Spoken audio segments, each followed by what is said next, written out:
दोस्तों, क्या आपने कभी सोचा है कि जब कोई देश का प्रधानमंत्री विदेशी धरती पर जाकर अपने ही देश की पहचान बदल दे तो उसे क्या कहेंगे? इजराइल की धरती पर जाकर मोदी जी ने जो कहा उसे सुनकर किसी का भी सिर चकरा जाए। साहब कहते हैं Israel is fatherland, India is Motherland. हम कोई इन ज्ञानी महाशय से पूछे कि आखिर आप कहना क्या चाहते हैं? क्या स्क्रिप्ट लिखने वाले सो गए थे या फिर बिना सोचे समझे बस स्क्रीन पर जो दिखा वही पढ़ दिया गया? हम तो बचपन से सुनते आए हैं कि भारत हमारी पितृभूमि भी है और मातृभूमि भी, लेकिन साहेब के लिए इजराइल अचानक से फादरलैंड कैसे हो गया?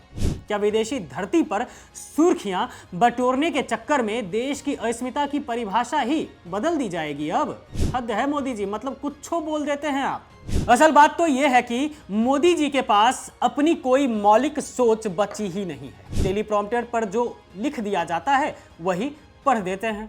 उसका मतलब क्या है, देश पर उसका असर क्या होगा, इससे उन्हें कोई फर्क नहीं पड़ता है। और शायद अंग्रेजी बोलना तो इनके लिए पहाड़ चढ़ने जैसा है, समझना तो बहुत दूर की बात है। तभी तो फ्रांस के राष्ट्रपति इमैनुअल मैक्रों के साथ वाला वो वीडियो याद कीजिए जो जमकर वायरल हुआ था। मैक्रो साहब बड़ी शालीनता से पूछ रहे थे कि आप कब आए, लेकिन मोदी जी अपनी ही धुन में कुछ से कुछ बोले जा रहे थे। मैक्रो फिर पूछते हैं तो मोदी जी कहते हैं लास्ट नाइट मैं यहां पहुंचा।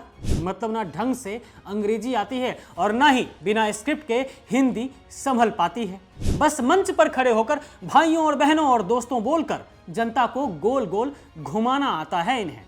और याद कीजिए ना वो ट्रंप वाला मामला जो कि 2025 में ही दिखा था, जब साहेब की ट्रंप के सामने घिघी बंध गई थी।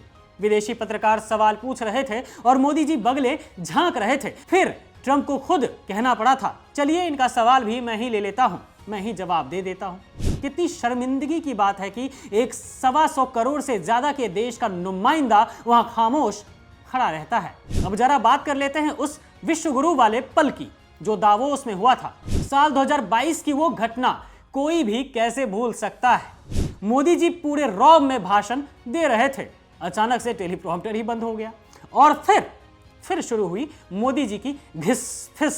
साहिब हड़बड़ा गए, इधर उधर देखने लगे, हेडफोन निकाला, आयोजकों से पूछने लगा आवाज आ रही है क्या?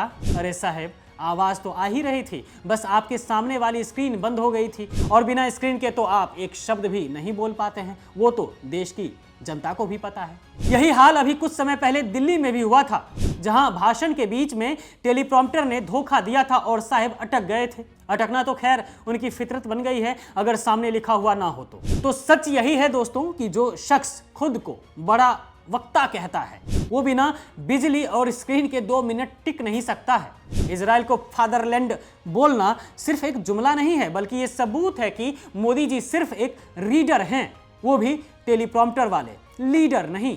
उन्हें जो थमा दिया जाता है वो उसे ही परम सत्य मानकर वांच देते हैं।